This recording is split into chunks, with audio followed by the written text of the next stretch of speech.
Okay, so 40% of the world is deficient in this vitamin. And I didn't want this to sound like an infomercial, but that's how it comes across.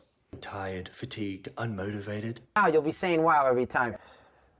So not only is this a vitamin, so it's going to support many systems of our body, but it's also a hormone, meaning we can synthesize it internally. And because there's receptors in virtually every single tissue we have in our body, it can directly impact those tissues through gene expression. And we're talking about vitamin D. So what does it do?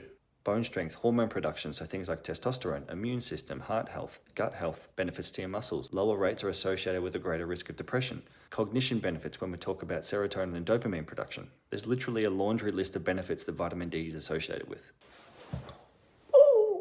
First take, fatty fish, eggs, and mushrooms are great sources from a diet.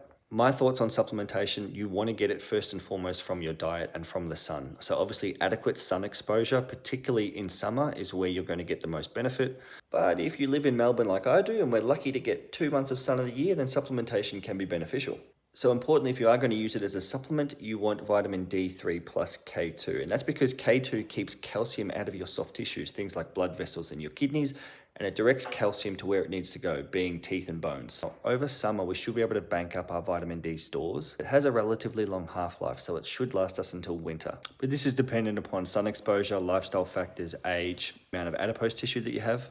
Because vitamin D3 is a fat-soluble vitamin, so if you have a larger amount of adipose tissue, you're going to be able to use less of that vitamin because it's sequestered into the fat. But from a dose perspective, particularly in times such as winter, 1 to 5,000 IUs per day is great. And most of us live inside like hermits, so get outside, get some sun, and reap the benefits.